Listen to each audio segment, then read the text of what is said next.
Eh bien bonjour à toutes et à tous et bienvenue dans cette nouvelle vidéo. Dans cette vidéo, j'ai eu la chance d'échanger avec Arthur Delaporte, député à l'Assemblée nationale. Dans cette vidéo, nous avons pu échanger sur différents sujets comme par exemple les missions d'un député, qu'est-ce que la politique chez les jeunes, la NUPES, l'écologie, les étudiants et plein d'autres choses. N'hésitez pas à mettre le petit pouce bleu, abonnez-vous, partagez, commentez, faites ce que vous voulez et moi je vous dis let's go pour la vidéo. Bonjour Arthur Delaporte, merci d'avoir accepté cette invitation. Vous avez 30 ans, vous êtes député dans la 2e circonscription du Calvados et porte-parole du Parti Socialiste à l'Assemblée nationale. Et donc pour commencer cette interview, je voudrais vous poser une question simple. Selon vous, qu'est-ce que la politique? Donc la politique, qu'est-ce que c'est? La politique, c'est la manière dont on va essayer de traiter les problèmes de la cité. Alors comme ça, ça a l'air un peu généraliste, mais c'est surtout en fait comment on va mettre en place des actions pour accompagner la vie de tous les jeux, de tout le monde au quotidien. Mais c'est aussi la manière dont on va essayer de réguler en fait la société et aussi de réguler à l'échelle internationale les relations entre les États et entre les peuples. Et justement, donc vous êtes député, mais qu'est-ce qu'un député et quelles sont ses missions? Un député, c'est un élu de la nation, donc on est élu dans une circonscription. Moi, je suis élu de la 2e circonscription du Calvados. Donc mon rôle, c'est de représenter celles et ceux qui m'ont élu, mais au-delà, c'est de représenter l'ensemble des Français et de défendre ma conception ou une certaine conception de l'intérêt général qu'on a défendu lors de l'élection avec un programme à l'Assemblée nationale. Un député, il a 3 grandes fonctions. La première fonction, c'est de faire la loi.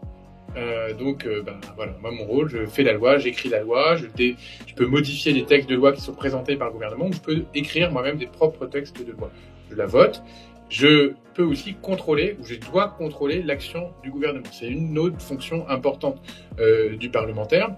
Et puis la 3e caractéristique du parlementaire, c'est aussi que, au-delà de son travail de fond, il va aussi s'investir pour défendre les habitants de sa circonscription, donc il peut intervenir pour appuyer un dossier, par exemple, agir sur son territoire, faire de la représentation aussi. Et cette représentation, elle passe également par la défense d'une certaine orientation politique. Et donc moi, je suis député socialiste et je défends la ligne du Parti Socialiste au sein de la nouvelle Union populaire écologique et sociale. Donc maintenant, ce que je vous propose, c'est de faire un mini-jeu, c'est-à-dire que je vais vous poser 10 questions, le plus vite possible, des questions courtes et efficaces, avec des réponses seulement par oui ou par non. Comme dirait Emmanuel Macron, faut-il traverser la rue pour trouver un emploi? Non. Emmanuel Macron est de centre droit? Oui. Avez-vous des affinités avec des députés d'extrême droite? Non. Faut-il augmenter le SMIC à 1 500 €? Oui. On est riche quand on fait de la politique? Ça dépend. Êtes-vous satisfait des amendements que vous avez votés ce dernier mois sur le pouvoir d'achat? Non. Les jeunes ne s'intéressent pas à la politique? Non. Est-ce que l'augmentation du SMIC aura une conséquence sur la hausse de tous les salaires? Oui. Faut-il supprimer Parcoursup?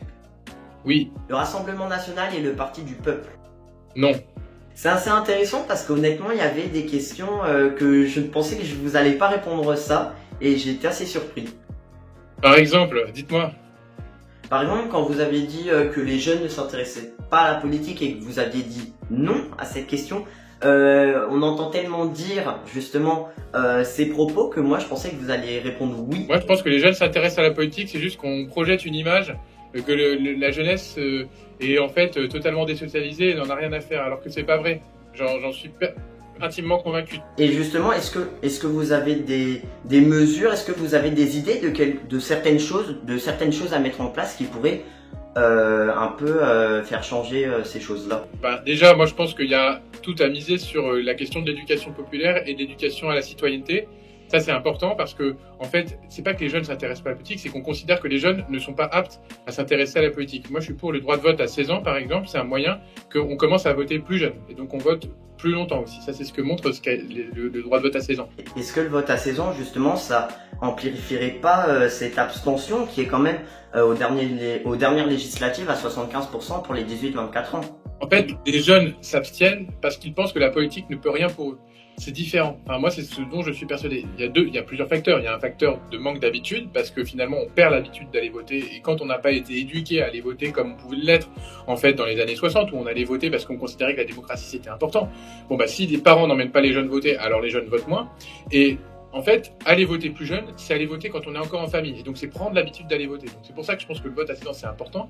Et deuxièmement, c'est une marque de confiance que la société fait envers sa jeunesse. Et ça, c'est aussi important parce qu'à 16 ans, même à 14 ans, on peut avoir un intérêt ou un goût pour la politique, mais en fait, frustré de ne pas pouvoir l'exprimer. Et troisièmement, c'est un moyen aussi de se dire que les jeunes ont besoin d'être représentés et de donner leur opinion sur un certain nombre de choses.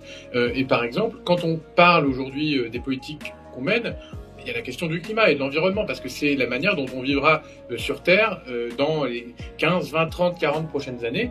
Et ceux qui vivront dans 40, 50, 60 ans, c'est en fait ceux qui ont aujourd'hui moins de 20 ans. Et donc, c'est aussi la question du climat, pour moi, une des questions essentielles des années à venir. Et si on manque parfois de courage politique sur la question du climat, c'est peut-être aussi parce que ceux qui vivent aujourd'hui et qui décident dans les institutions politiques, c'est des personnes qui sont plus âgées et qui sont moins sensibles à la question de l'environnement, parce qu'après tout, la planète de demain, c'est pas forcément leur planète à eux.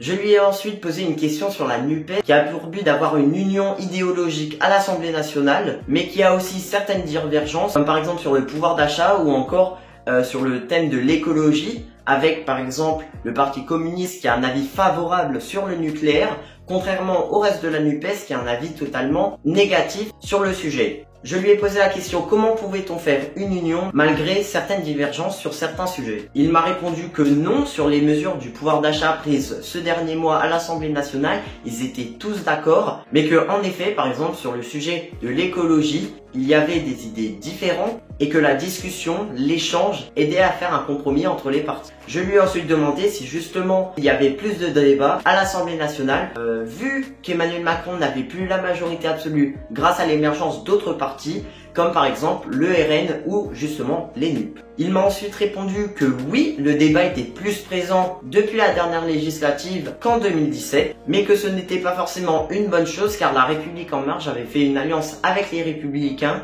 ce qui montre d'ailleurs une réelle politique de droite de la part d'Emmanuel Macron et non de centre-droit comme Arthur Delaporte a pu nous dire dans notre mini-jeu de réponse par oui ou par non. Pour conclure, oui, le débat est plus présent en 2022 que depuis 2017, mais qu'il y a encore des difficultés pour faire appliquer un grand nombre de leurs lois. Pour les jeunes aussi, un de leurs objectifs était de supprimer Parcoursup, car ils considéraient que ce système était une injustice, car beaucoup de bacheliers n'avaient aucune issue après leur bac et qu'il fallait arrêter avec ce système d'algorithme et de leur dire explicitement pourquoi ils n'ont pas été admis dans certaines filières post-bac. Je lui ai ensuite demandé comment il expliquait le recul du Parti Socialiste entre 2022 et 2012 avec une victoire du Parti Socialiste justement en 2012 avec François Hollande en tant que président de la République et en 2022 ne pas avoir passé le premier tour. Il m'a répondu que la chute du PS ne datait pas de 2022 mais de 2015 après plusieurs mesures de François Hollande qui n'ont pas été aux attentes des Français et qui ont eu d'ailleurs pour conséquence une réelle défaite du Parti Socialiste aux élections municipales et régionales de 2015. Mais selon lui, la NUP leur a servi à faire renaître le Parti Socialiste et à leur définir une vraie identité de gauche. Et pour finir cette interview, je lui ai demandé un petit mot pour les jeunes ou moins jeunes qui souhaitaient s'investir en politique. Il m'a dit que ce n'était pas parce que la politique était dure en ce moment qu'il ne fallait pas croire en ses idées, en ses combats. Et bien c'est la fin de cette interview, merci à tous de l'avoir suivi jusqu'au bout. Encore un grand merci à Arthur Delaporte d'avoir pris un bout de son temps pour échanger avec nous. Et moi je vous dis, n'hésitez pas à mettre le petit pouce bleu, abonnez-vous, partagez, commentez, faites ce que vous voulez. Et moi je vous dis à la prochaine pour une nouvelle vidéo.